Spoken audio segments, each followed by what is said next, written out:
Hello, everybody, and thank you so much for joining us for another episode of Innerviews, where we talk to the people behind the businesses in South Africa. And today, I'm very excited to be able to introduce you to Scott Pitso, who is going to tell us a little bit more about his business. So, Scott, what business are you in, and why did you start it?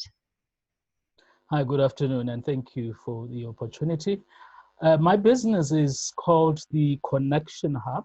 I am based in Bloemfontein. I am in ICT sales. You can call me a broker if you want. So the main things that I do is that I sell solutions, internet solutions on behalf of my partners.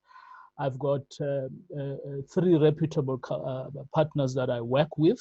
That is the first part of it. So I take business to the customer. It's a direct sales model, which is very rare in the consumer space.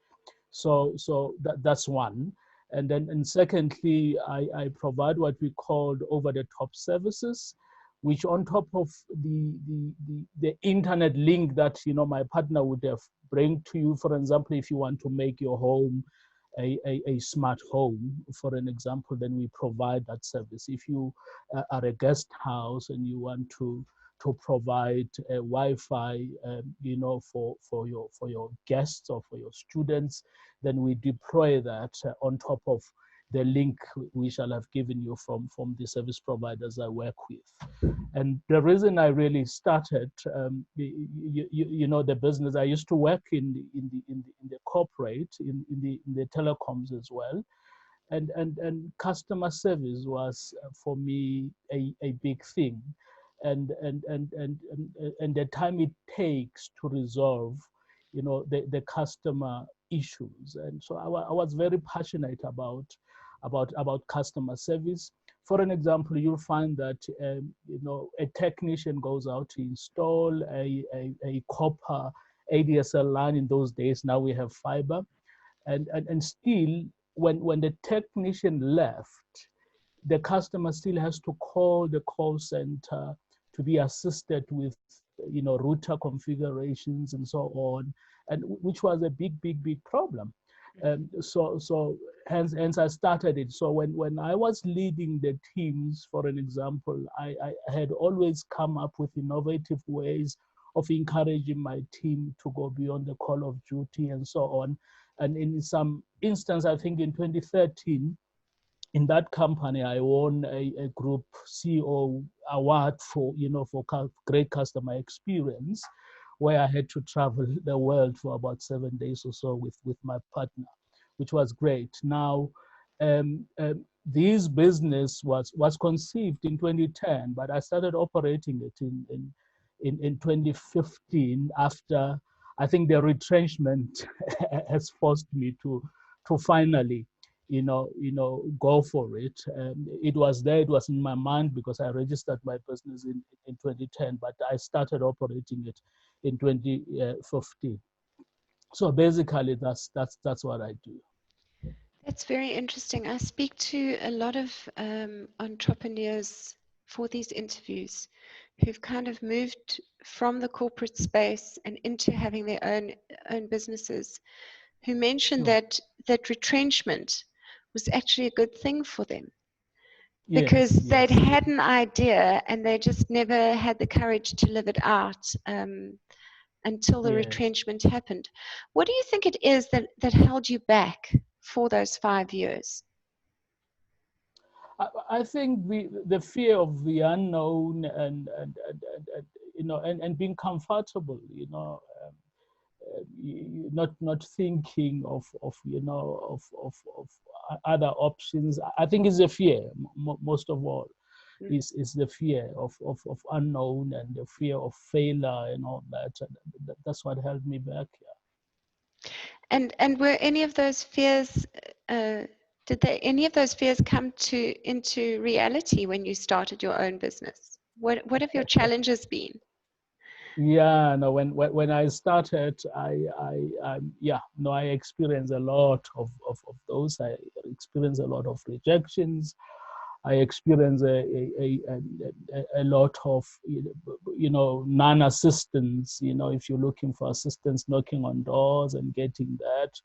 And sometimes one ended up, making wrong decisions. I had, for an example, partners working with me, and in some instances we had to part ways because we were not seeing eye to eye and so on. So I've learned, although my business is not where I want it to be, and I've decided to say, okay, let me, because this is my dream.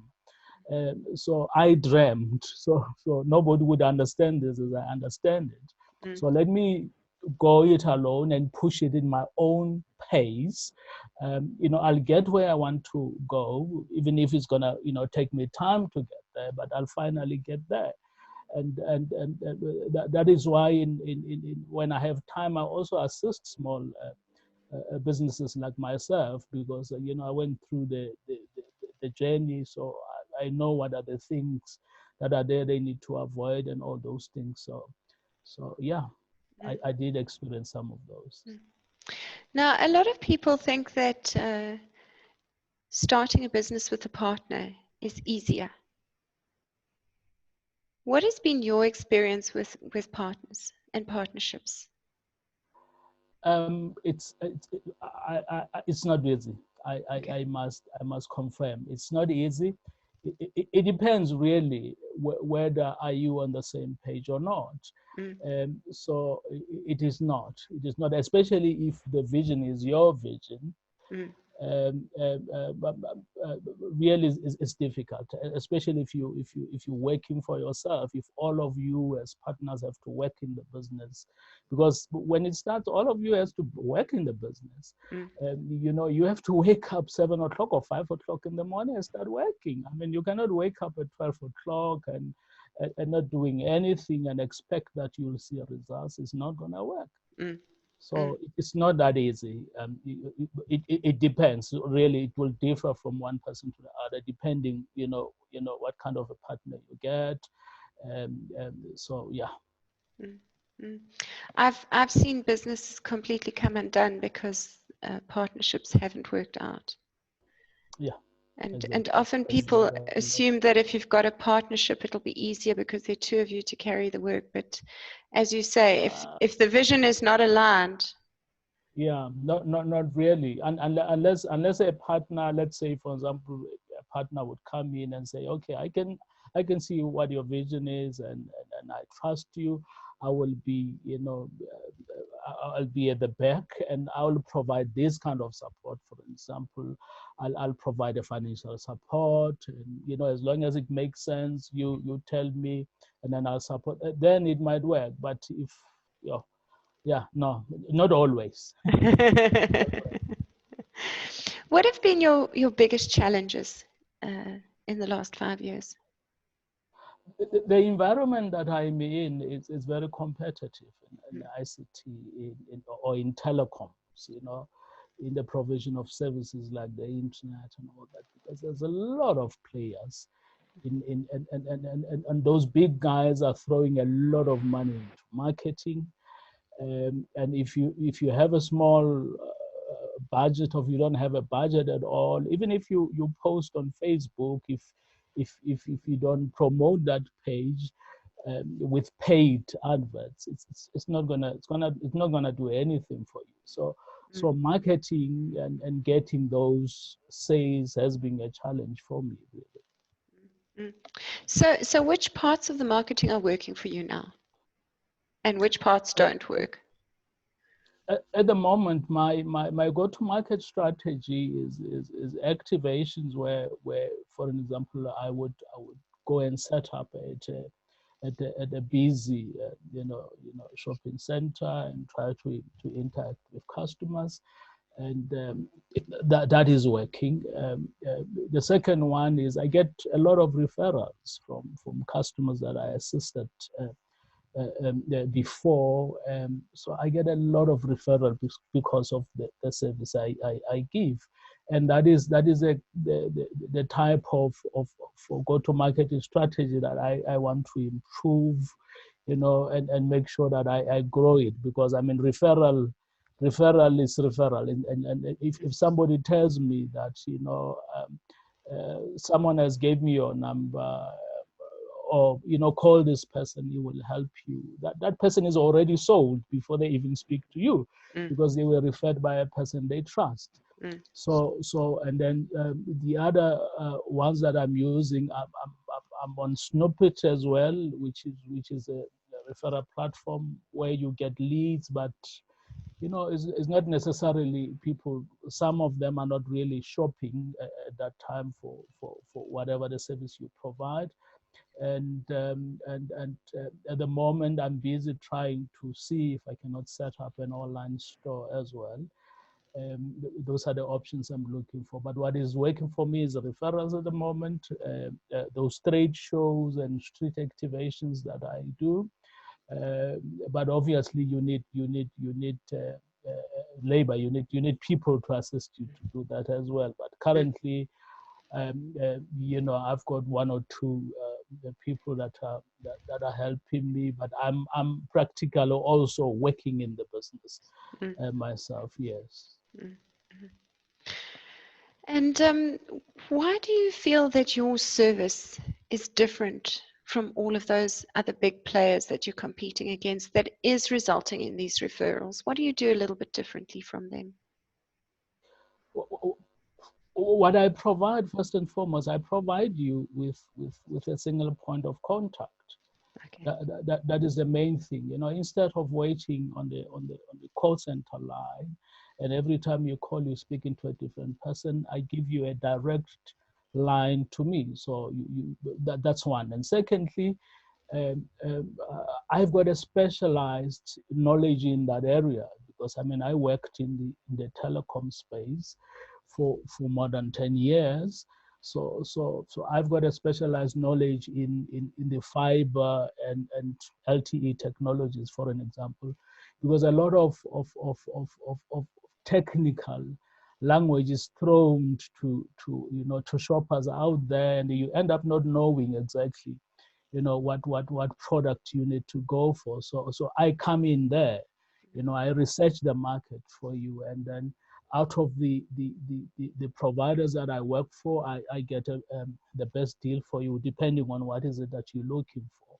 So yeah, basically that's what. And my customer service, I become your account manager, sort of. So for example, if I've given you a service through a service provider, and you have issues, for an example, you contacted the call center and you couldn't get assistance, that comes to me. Then, I take those matters up for you as well on your behalf. So, yeah. I can see how that would be a service that would be very useful to many people. I get very frustrated when I try and reach a call center, and exactly, especially when they've got those looping messages that don't go anywhere. I just want a human. yes. That's true. So, who are your ideal customers? My ideal customers really is first and foremost individuals and households and businesses that are shopping for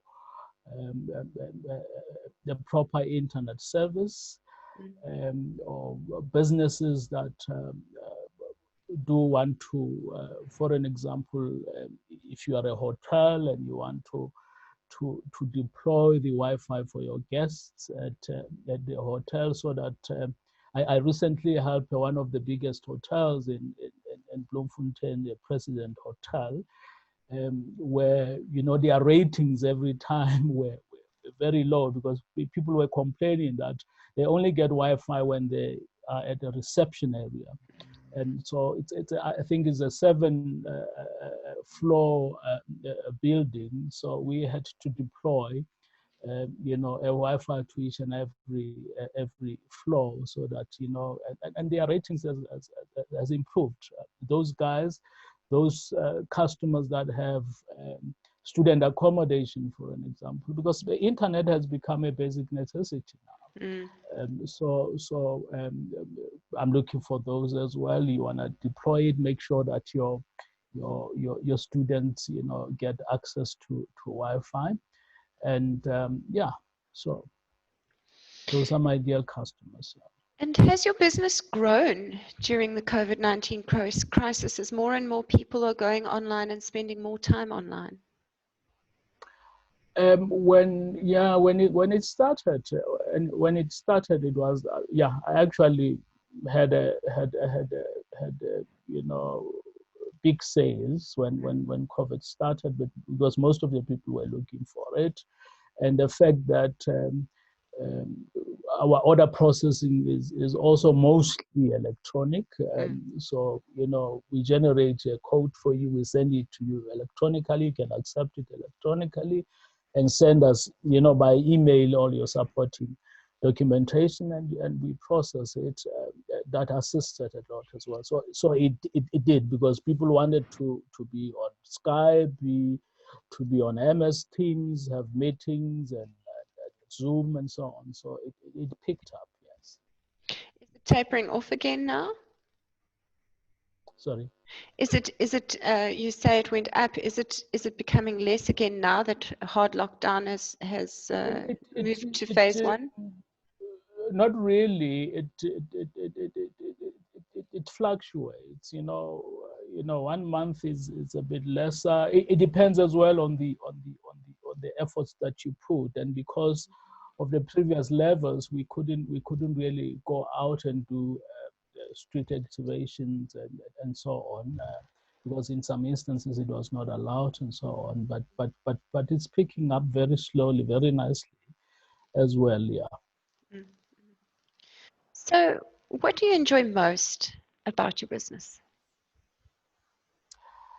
Uh, what I enjoy really most is when I've assisted a customer and the customer is happy. That gives me joy, because uh, because customers are not worried about the technical part of things. They just want to know, if you give me this service, how is this going to help me, you know, in the situation I'm in, or in the problem that I'm facing, because your product and services are there to solve problems.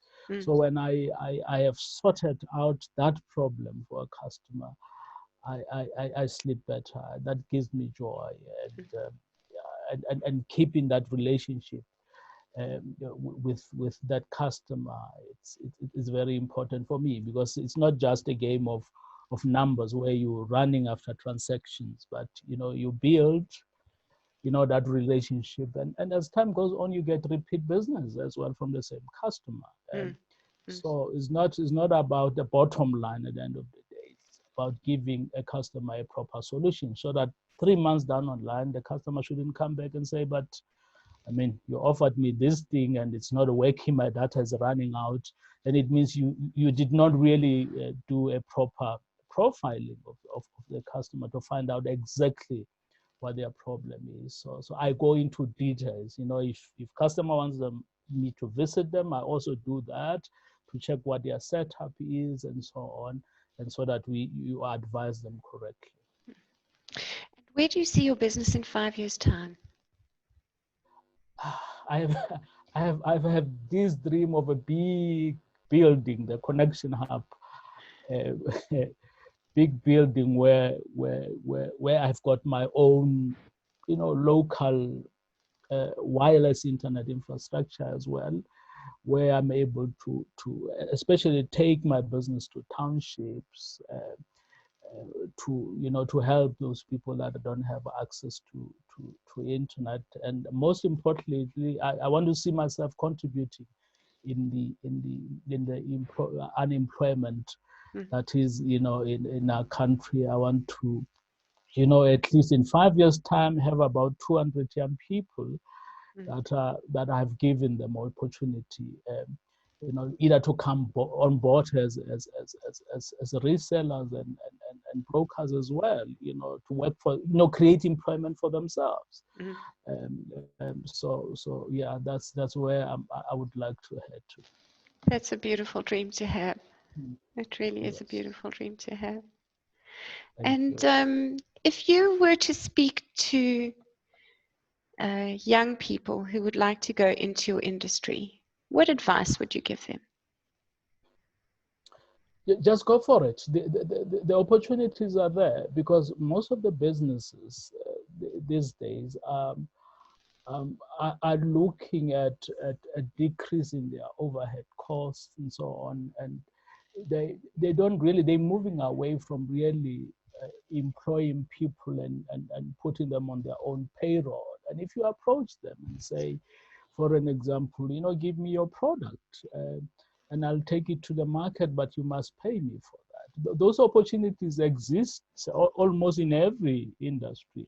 So in ICT there is, because I mean, ICT 4IR, that is the future. That's where we're going to. So opportunities are there. From, you know, the value chain is long, you know, whether you will be at retail or will be at the technical side, it depends really, but opportunities are there. You just have to look for them. I mean, I also have young people that you know, are referring business to me as well, and it helps them. It creates employment for them. And there's no limit, you know, because the more you refer, the better off you are. So they can actually create a nice employment for themselves if they are willing to work for commission. That's the main thing, because people don't want to work for commission. And in this environment where I am, I can't give anybody a basic income, for an example, because my work is results driven.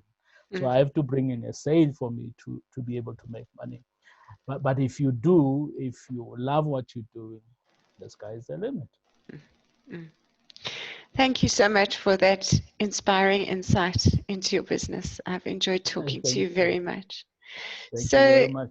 If anybody is looking for you to find some of your solutions and speak to you about installing some solutions for them, where can we find you online?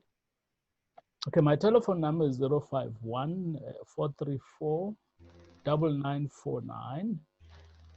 A mobile is 083 607 8922.